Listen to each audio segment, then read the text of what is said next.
Apa kabar pemirsa? Senang sekali saya Yulia Rahman Aditya bisa menjumpai Anda di rumah. Tentunya di program kesehatan dari Poliklinik GR Setra dan Laboratorium Avicenna dalam acara Cafe Sehat, tempat di mana orang berkumpul mencari solusi kesehatan. Dan pastinya saya tidak sendiri karena saya didampingi oleh orang-orang yang sangat luar biasa. Di antaranya ada Bapak Insinyur Hasan Harahap, pimpinan GR Setra dan pengembang formula medis Persia yang diprakarsai Dr. Ibnu Sina dari bukunya yang berjudul Al-Qanun fi At-Tibbs. Dan juga ada dokter muda yaitu Dr. Niko selaku dokter dan juga pengembang divisi 2 medis konvensional barat Poliklinik GR Setra dan Laboratorium Avicenna. Dan mereka berdua sudah ada di samping saya. Apa kabar Pak Hasan dan Dr. Niko?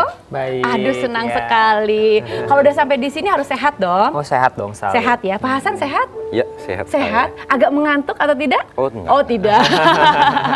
Sebelumnya saya ingin bertanya dulu nih tentang Poliklinik GR Setra itu apa sih Pak Hasan? Ya. Poliklinik GR Setra itu kita bagi 3 divisi ya. 3 divisi. Divisi pertama itu khusus untuk cancer. Oh, oke. Ya. Divisi 2 ini khusus penyakit umum dan spesialis. Dan yang ketiga, Laboratorium Avicenna. Yang mana fungsi dari laboratorium ini untuk mendukung kualitas pelayanan terhadap seluruh pasien. Ini yang sangat kita khususkan untuk 2 divisi ini. Yang mana divisi medis Persia sangat membutuhkan diagnosa dan divisi medis konvensional barat juga sangat membutuhkan laboratorium diagnosis. Tapi secara umum berarti tidak hanya mengatasi penyakit kanker ya, karena divisi yang kedua itu mengatasi penyakit umum juga ya. Klinik umum dan spesialis. Umum dan spesialis juga ya.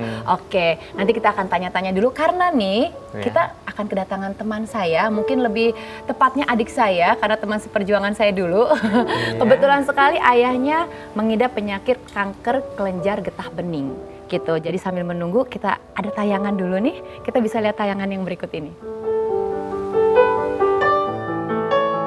Nama saya adalah Bambang Sasongko dan saya seorang ahli THT dan bedah kepala leher, dan saya termasuk salah satu anggota di Biro Hukum Pimpinan Pusat ID di Jakarta. Dengan adanya pengobatan dari Canon Medicine Indonesia, saya sangat apresiatif dan mendukung. Dengan obat ini maka paling sedikit pasien akan mendapat suatu semangat. Karena kalau dia percaya pada suatu dokternya atau obatnya, maka semangat hidup pasien tinggi. Pada kanker sangat penting sekali semangat dari yang tumbuh dari penderita ini. Karena dengan semangat yang tinggi ini paling sedikit dia bisa memperlama kesempatan hidup pada penderita ini. Baik Pak Hasan dan juga Dr. Niko, sambil menunggu kedatangan teman saya ini, adik saya ini, saya juga ingin menanyakan dulu nih tentang ciri-ciri dari kanker kelenjar getah bening. Nah, sebenarnya kanker kelenjar getah bening itu apa sih gitu? Getah bening itu sebenarnya suatu tumor ganas pada kelenjar getah bening. Maksudnya tumor ini berubah selnya menjadi ganas gitu ya. Di mana kelenjar getah bening ini kan fungsinya sebagai pemproduksi dari sistem kekebalan tubuh. Jadi sel-sel sistem kekebalan tubuh itu asalnya dari kelenjar getah bening. Nah, pada saat tumor ini berubah selnya menjadi ganas, maka si kelenjar getah bening ini pun berubah jadi kanker. Dan dia beredar melalui pembuluh limfe atau pembuluh kelenjar getah bening gitu. Oh gitu. Nah sementara penyebabnya itu dari apa tuh? Pak Hasan? Oh ya. Penyebab dari kanker getah bening. Yang pertama faktor gen, yang kedua penyimpangan imun atau daya tahan tubuh pasien, yang ketiga akibat infeksi atau bakteri, yang keempatnya juga akibat faktor makanan atau lingkungan seperti pewarna makanan. Pewarna makanan itu bahaya banget. Iya, bahaya dan yang sifatnya kimia, dan begitu juga antibasi ya, untuk makanan juga, pengawet ya. Ini sangat berbahaya juga kalau terlalu banyak. Apa betul ya tanda-tandanya itu ada benjolan-benjolan di sekitar tubuh kita atau gimana? Ya, kalau misalnya kanker kelenjar getah bening itu biasanya paling sering dia di leher. Oh, paling sering di Paling leher. sering di leher. Lalu dua predileksi tempat yang lain itu ada di ketiak dan lipat paha gitu. Meskipun sebenarnya kelenjar getah bening dan saluran getah beningnya itu ada dari mulai kepala, ujung kepala sampai ujung kaki gitu ya. Waduh, saya sampai terkesima loh mendengar Dokter Niko menjelaskan. Karena memang yang namanya penyakit kalau udah kita sebut dengan kanker itu sangat menakutkan sekali kan. Nightmare lah pokoknya kalau udah dengar kanker ya. Nanti kita ngobrol lagi ya, karena masa tamu saya datang jauh-jauh nggak disediakan minum. Sebentar ya.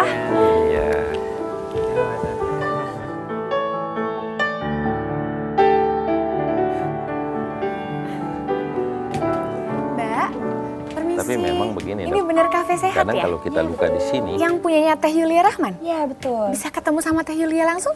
Tuh dia. Ya ampun Neng Nuri, aduh ini aku takut tumpah dulu ah. Sini. Apa kabar? Apa kabar sayang? Alhamdulillah baik. Kamu tuh udah ditunggu loh. Iya dari tadi ditunggu. Yuk kita langsung ke sana yuk. Langsung aja nih. Iya, macet banget ya tadi ya jalannya ya. Lumayan. Nah ini dia Dokter Niko, Pak Hasan tamu yang ditunggu-tunggu. Iya, silakan. silakan. Aduh, aku harusnya ada yang ngebantuin ya untuk nyimpan, nggak apa-apa lah begini dulu aja ya. nah untuk pemirsa di rumah nanti kita akan lanjutkan lagi pembicaraan kita tapi setelah yang satu ini. Saat tahu ayah sakit ya, pasti di pikiran kan yang tahu cancer ini nggak ada obatnya katanya. Aku pikir manusiawi, takut kehilangan seseorang yang kita sayangin.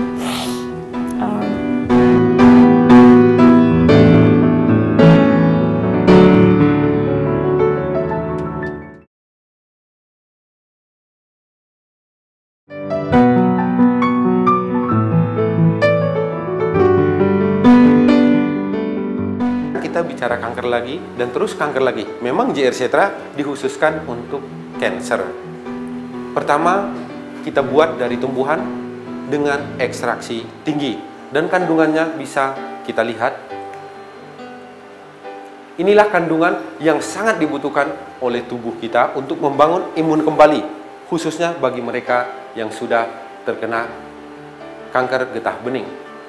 Yang kedua, protein ini juga protein yang paling sempurna kita buat, dan yang satu ini tidak pernah ketinggalan, khususnya bagi mereka yang sudah positif terkena kanker. Dan bahan yang ketiga, fungsinya juga untuk menekan HB pasien, dan rata-rata trombosit ini tidak pernah normal apabila mereka sudah mendekati pada stadium 3 kelenjar getah bening. Demikianlah penjelasan saya dari JR Setra, Canon Medicine Indonesia. Ya pemirsa, masih di Cafe Sehat dan seperti yang tadi di awal sudah dilihat bahwa ada adik saya yang kebetulan juga tamu di cafe ini karena mempunyai permasalahan yang pastinya berat ya Nuri ya, apalagi ayahanda tercinta sedang menderita penyakit kanker kelenjar getah bening. Mungkin Nuri di sini bisa berbagi dulu, bisa cerita dulu apa sih, maksudnya sejak kapan sih ayah Nuri mengidap penyakit kanker kelenjar getah bening? Sejak kapannya sebenarnya agak kurang pas karena memang di awal tidak mengira kalau itu kanker kelenjar getah bening. Ini mungkin kurang lebih 2 tahunan lah, gitu. Jadi pertamanya itu ketahuannya cuma kayak ada benjolan di sini, gitu. Saat itu adik aku yang paling kecil sakit gondongan. Dipikir menular ke ayah gitu. Ayah juga ada nih gitu. Akhirnya biasa kalau penyakit gondongan kan ada yang dikasih kayak apa? Krim yang biru itu, yang bulau ya, itu, terus ada yang katanya pakai nasi kasih ke anjing, apalah gitu. Tapi kok udah berapa lama, seminggu 2 minggu gitu nggak sembuh-sembuh gitu. Lama-lama kok ayah jadi nggak bisa mangap gitu. Mangap tuh cuma jadi masuk 1 jari, gini aja bisa buka. Jadi kok makan jadi susah gini, kenapa? Akhirnya coba ke dokter bedah mulut, dicek, kok ini kayak ada kayak iritasi gitu, kayak radang. Sama dokter bedah mulut dicoba gini, keluarlah macam kayak nanah gitu. tidak sempat dicek itu cairannya itu apa, saya takut apa-apa, coba ke dokter bedah internis, akhirnya periksakan ke situ dan dokternya bicara ini sudah semacam tumor, harus dilakukan biopsi untuk mengetahui apakah ganas atau tidak gitu. Nah pada saat Nuri diberitahu dan keluarga diberitahu bahwa ini positif gitu ya, kanker kelenjar getah bening, apa sih yang Nuri rasakan pada saat itu? Panik, yang pasti panik saat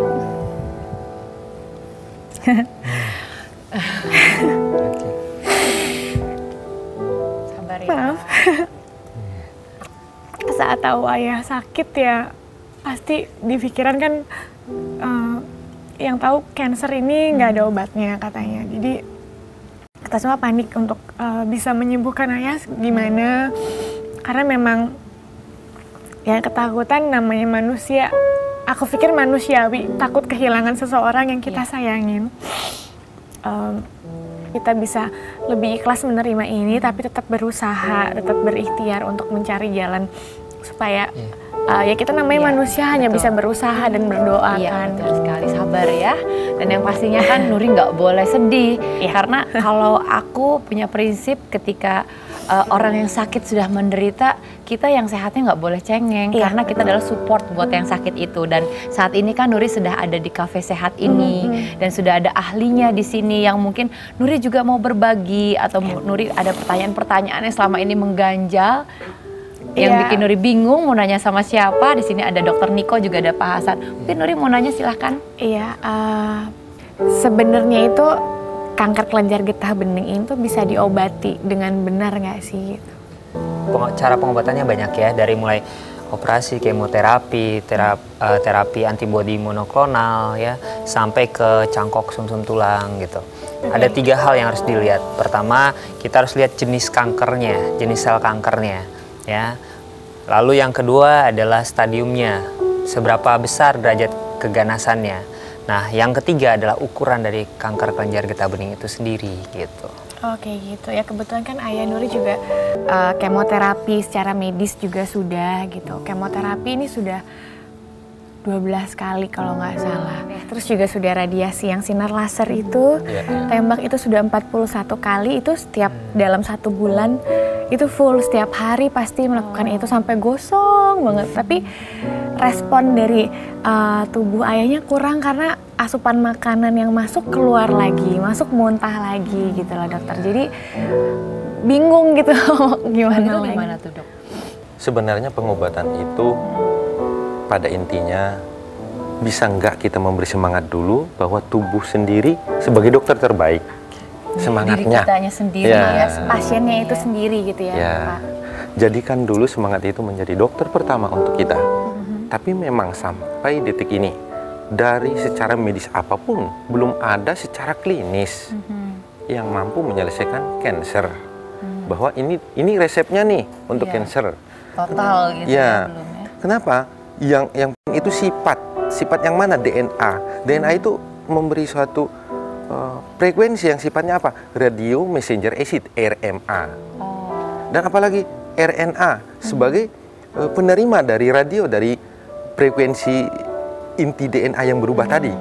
Jadi di GR Setra Cancer Medicine, 3 divisi ini saling bersatu padu memberikan yang terbaik kepada pasien. Dan secara empiris, medis Persia sudah bisa membuktikan bahwa ini pasien kami mencapai 80-90% dengan stadium yang sudah kami miliki secara diagnosis. Jadi memang sangat complicated sekali ya kalau permasalahan tentang cancer. Ngomongnya itu gampang, ya. ngomongnya gampang, cancer, betul. Gampang sekali. Iya, tapi tenang, Nuri nggak boleh sedih dong datang ke sini. Pasti ntar Nuri menemukan solusinya ya. Tapi ntar kita lanjutin lagi ya Nuri ya. Dan untuk pemirsa di rumah, kita akan balik lagi setelah yang satu ini. Kalau menggunakan formula dari Bapak, ada efek sampingnya? Kecil sekali. Kalau kita lihat dari sistem formula yang kita ciptakan, khususnya KGB ini, ada rasa gatal. Dan ada rasa sakit sedikit pas pemutusan inti selnya.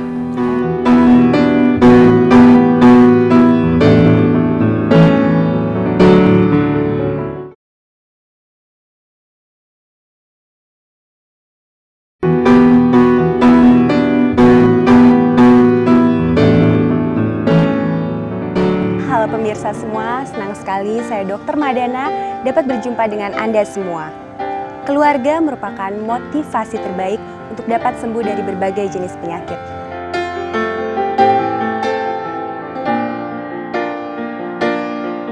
Bu, yang Ibu rasakan apa setelah menjalani pengobatan di GR Setra? Hasilnya sih kalau yang 6 bulan pertama juga bagus, yang kemarin Januari terakhir saya kontrol juga hasilnya juga bagus, bersih, tidak ada sampai saat ini tidak ada penyebaran ke organ yang lain. Itu yang saya bersyukur sekali, alhamdulillah. Yang saya telaten ke GR Setra, alhamdulillah ada hasilnya gitu. Terima kasih sama GR Setra selama merawat saya, dimana banyak perubahan-perubahan dari penyakit saya. Mudah-mudahan sebentar lagi bisa menurun ya, bisa sembuh. Alhamdulillah pengobatannya udah dinyatakan selesai, tinggal ini pola-pola yang sudah terbentuk yang kemarin itu diteruskan lagi. Maka nggak usah ragu lagi, silakan yang menderita kanker silakan ke GR Setra. Saya sudah membuktikannya dan sudah dinyatakan sembuh. Buat pemirsa yang nonton ya, seandainya punya keluarga atau orang tua yang kena kanker atau penyakit yang lain, datang aja ke GR Setra gitu. Insya Allah pengobatannya bagus banget. Iya, mau nanya sama Pak Hasan. Pak Hasan nih, kalau di medis Persia ini sama nggak sih sama medis yang udah pernah dilakukan sama ayah saya? Ada kemoterapi juga, ada sinar radiasi juga, atau seperti apa nih Pak? Ya. Di medis Persia dengan basic The Books of Canon Medicine yang dikarang oleh Dr. Ibnu Sina, sebenarnya untuk cancer kalau bisa jangan ada biopsi. Tapi kan tanpa biopsi sangat sulit mengetahui itu. Tapi alat sekarang kan sangat canggih, apalagi dengan menggunakan imunologi yang kami gunakan di GR Setra atau Laboratorium Avicenna yang dikelola oleh Dr. Niko. Itu dengan tetes darah juga sudah bisa kita melihat angka cancer. Ya, angkanya menentukan itu cancer jinak atau ganas. Dari angka itu bisa kita tentukan. Itu. Tapi sampai detik ini belum bisa kita tentukan inti DNA yang berubah, nomornya. Oh, itu yang belum bisa ditentukan ya? Nggak bisa. Itu masih manual. Nah, kita di sana pertama kita lihat hasil diagnosa. Khususnya buat orang tua, ayahnya Nuri sendiri, kita harus melihat secara diagnosa full menggunakan imunologi, chemistry, hematologi, dan lain-lain. Kami sangat membutuhkan data itu. Dan dari sana kita lihat nanti imun pasiennya sudah sejauh apa nih? Masih bisa nggak kita hantam langsung dengan formula pemutus inti selnya, atau kita bangun dulu. Nah, kita bangun, sudah kuat, tembak dengan dosis yang rendah. Turun lagi imunnya, bangun lagi. Begitu sistem kerja yang kami buat secara medis Persia di GR Setra. Berarti Pak, kalau misalnya kita bicara masalah formulanya itu ada syarat tertentu nggak? Misalkan dari usia atau gendernya sendiri, laki atau perempuan gitu? Ya, secara anatomi tanpa menggunakan, karena zaman 840 tahun yang lalu itu nggak ada peralatan-peralatan seperti hari ini. Nggak canggih kayak sekarang ya Pak? Nah, mungkin Dokter Niko juga sering menggunakan diagnosa langsung ya. Nah, mungkin itu yang digunakan. Kita harus melihat langsung. Nggak bisa hanya perwakilan, hanya darahnya. Sangat sulit. Sulit sekali ya. Berat badan, jenis kelamin. Ini kan diagnosa paling pertama sebelum menggunakan alat-alat yang tadi. Tetap bahasa tubuh pasien itu diagnosa paling baik. Itu dulu. Terus kalau efek sampingnya ada nggak nih? Kayak misalnya ayahku sudah kemoterapi kan, jadi rontok, jadi kurus, terus sinar radiasi jadi gosong, menghitam gitu. Ini kalau menggunakan formula dari Bapak ada efek sampingnya nggak? Efek samping kecil sekali. Kalau kita lihat dari sistem formula yang kita ciptakan untuk satu penyakit khususnya KGB ini, ada rasa gatal. Gatal. Dan ada rasa sakit sedikit. Kenapa? Gatal berarti ya ada perbaikan pada sel yang rusak. Nah, terus ada rasa sakit pas pemutusan inti selnya. Rasa gatal dan sakit itu pas tepat di penyakit kankernya itu apa seluruh tubuh atau? Kita akan melihat inti DNA yang merubah kanker itu yang mana. Bisa saja benjol di sini, intinya ada di jempol kaki. Kita nggak bisa seperti itu. Jadi belum tentu di yang benjolannya itu ya kalau ya, intinya di mana dulu. Kita harus membahasnya lebih jauh, mungkin secara perhitungan-perhitungan biokimianya. Makanya hasil diagnosa chemistry dan parameternya harus full. Begitu juga urinnya juga kita harus periksa minimal sekali sebulan. Kita takut ya, kita takut ada masalah ginjal lagi nanti. Kalau penyedap itu penyedap makanan itu termasuk nggak penyebab menimbulkan kanker? Ya itu sebenarnya zat pengawet juga ya, tapi ya gimana kalau kita nggak enak ya makannya gitu. Tapi dikurangi. Ada yang memang bikin makanan supaya lebih enak, dia zat penyebabnya lebih banyak gitu. Nah yang terakhir rokok. Nah, rokok ini, di dalam rokok ada 250 zat kanserogenik. Ya, jadi jangan merokok gitu. Karena zat ininya banyak sekali di situ ya. Dari Nuri, ada lagi puas apa tidak atau masih ingin bertanya? Sudah cukup puas sih, jadi lebih tahu lagi seperti apa, cara pencegahannya juga jadi tahu. Cuma mungkin tuh untuk lebih jelas mungkin ayah untuk bisa lebih konsultasi langsung ya sama dokter. Jadi ntar pulang dari sini langsung lari-lari ngasih tahu mama supaya bawa jangan lari ntar kamunya jatuh gimana. Iya. Nanti Nuri mungkin yang akan memberitahu ya informasi ini langsung ke orang tua. Dan Nuri juga orang Bandung kan sebenarnya kan? Iya, orang Bandung juga. Jadi kalau misalnya mau datang ke sana tuh kemana sih dokter? Kalau mau datang ke sana ke Jalan Tubagus Ismail 7 nomor 21 Dago, Bandung. Teleponnya 022 253 1000. Gampang sekali nyarinya ya. Langsung datang ke sana. Kalau nggak telepon dulu mungkin untuk janjian gitu ya. Oke, terima kasih sekali ya Pak Hasan, Dokter Niko dan juga Nuri. Salam buat keluarga ya. Pokoknya harus kuat. Harus semangat ya kan? Harus tabah betul sekali. Jangan menyerah yang pasti. Iya, jangan menyerah ya. Dan ini nanti Nuri nyanyi ya supaya bikin semangat. Ntar Nuri nyanyi ya. Insya Allah. Untuk pemirsa di rumah, sampai di sini dulu, tidak terasa 30 menit kebersamaan kita dan saksikan terus Cafe Sehat setiap hari Rabu dan Kamis hanya di TV One terdepan mengabarkan. Terima kasih, saya Yulia Rahman Aditya. Sampai jumpa. Nuri nyanyi apa nih? Jangan menyerah. Jangan menyerah, betul, setuju. Silakan minum dulu, Dok. Iya, Pak Hasan minum dulu. Syukuri apa yang ada. Hidup adalah anugerah. Tetap jalani hidup ini, melakukan yang terbaik. Tuhan pastikan menunjuk